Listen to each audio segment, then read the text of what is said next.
রাতের অন্ধকার ভেদ করে সড়ক ধরে নোয়াখালীর দিকে যাচ্ছিল ২১ পরিবহনের একটি যাত্রীবাহী বাস, কিন্তু মাঝপথে পড়ে ডাকাত দলের খপ্পরে। ডাকাত দল মোটরসাইকেলে বাসটি ধাওয়া করলেও থামাননি চালক। যাত্রীদের নিরাপত্তার কথা ভেবে বাস চালিয়ে যান তিনি। তবে যাত্রীরা রক্ষা পেলেও ডাকাত দলের ইটের আঘাতে থেতলে গেছে বাস চালক মোহাম্মদ সোহেলের চোয়াল, মাথা ও চোয়ালে লেগেছে ৩১টি সেলাই, ভেঙে গেছে নিচের পাটির ২টি দাঁত।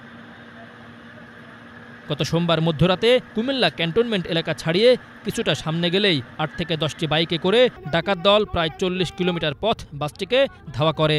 তাদের সাথে পাল্লা দিয়ে যাত্রীদের রক্ষা করার ভিডিওটি সামাজিক যোগাযোগ মাধ্যমে ছড়িয়ে পড়েছে।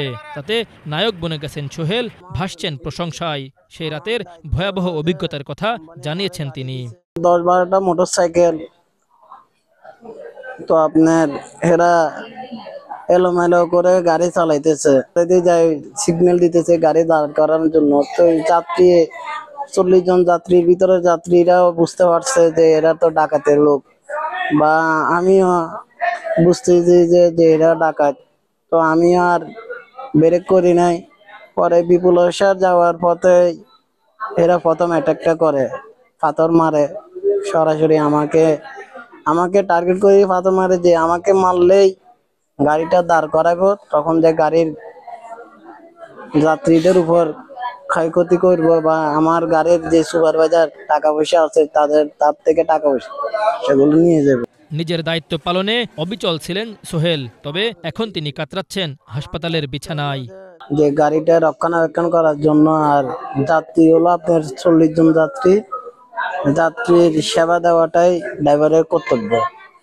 তো আমার যেতটুকু চেষ্টা, আমি যাত্রীদেরকে নিরাপত্তা দিছি। আমার এই পরিস্থিতি থাকা অবস্থায়ও, মানে আমি আহত হবার পরও আমি চেষ্টা করছি যাত্রীদের যাতে তাদের মাল সাবানা, তাদের স্বর্ণ অলংকার, টাকা পয়সা যেন তাদের বা গাড়িরও কোনো ক্ষয়ক্ষতি যাতে না হয়। বর্তমানে নোয়াখালী জেনারেল হাসপাতালে চিকিৎসাধীন রয়েছেন চালক সোহেল।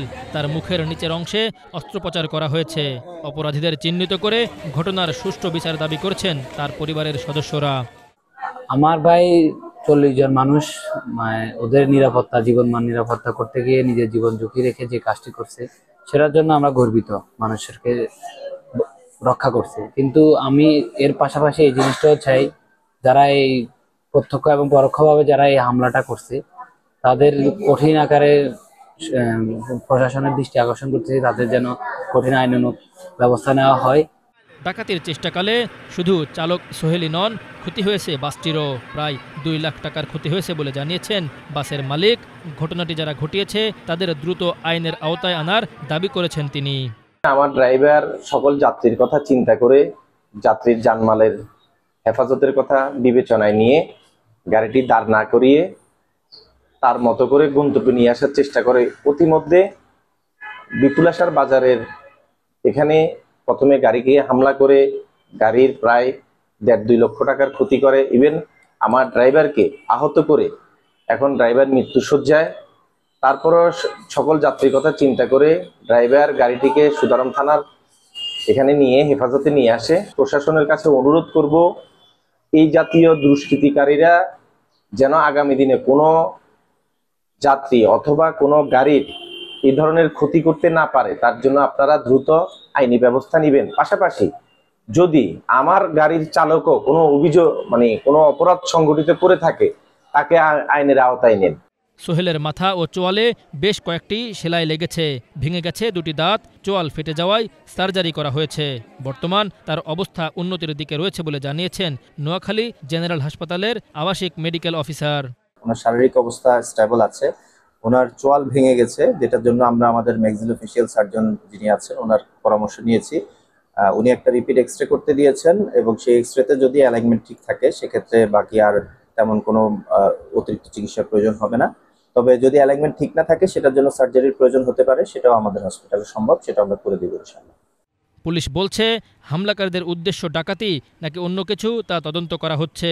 দ্রুত সময়ের মধ্যেই এ রহস্য উদ্ঘাটন করা সম্ভব বলে জানিয়েছে তারা। বাসের যিনি মালিক রয়েছেন তাকে পরামর্শ দেওয়া হয়েছে যে থানাতে তিনি অভিযোগ করবেন, অভিযোগ করলে পরে আমরা ব্যবস্থা নেব এবং এই বিষয়ে থানার অফিসার ইনচার্জকেও প্রয়োজনীয় নির্দেশনা দেওয়া হয়েছে। বাদবাকি বিষয়গুলো আসলে আমরা তদন্ত সাপেক্ষে বিস্তারিত জানতে পারবো। স্থানীয়রা বলছেন, সড়ক মহাসড়কে এসব ঘটনা প্রতিরোধে আইনশৃঙ্খলা বাহিনীকে তৎপর হওয়ার পাশাপাশি দায়িত্বশীল হতে হবে। Bangla vision news desk.